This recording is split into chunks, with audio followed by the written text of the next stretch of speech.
Американскиот председател Доналд Трамп воведе санкции врз Турција и побара од сојузникот во НАТО да го запре воениот упад во североисточна Сирија, кој брзо го реструктурира бојното поле во сегашната најсмртоносна војна во светот.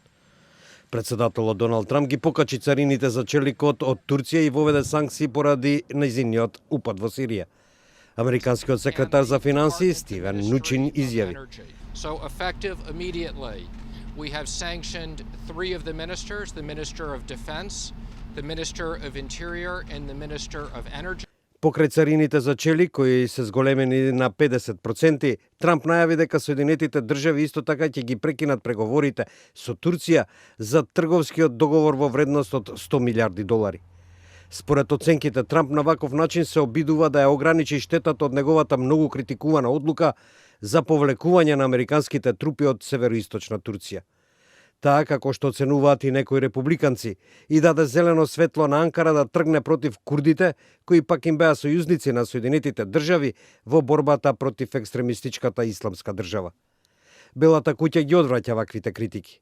Подпредседателот Майк Пенс изјави дека Трамп разговарал со турскиот председател Ердоган и побарал да ја прекине инвазијата. Well, the United States of America did not give a green light to Turkey to invade Syria. The president's objective here is very clear, that the sanctions that were announced today will continue and will worsen unless and until Turkey embraces an immediate ceasefire, stops the violence, and agrees to negotiate a long-term settlement of the issues along the border between Turkey and Syria.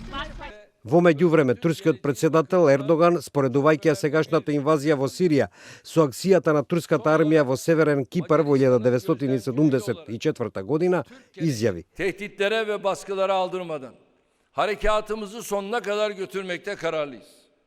Açık söylüyorum. Başladığımız işi muhakkak bitireceğiz. Офанзивата на Турција има за цел да ги неутрализира придобивките на сириската курдска милиција, која Анкара ја смета за терористичка група.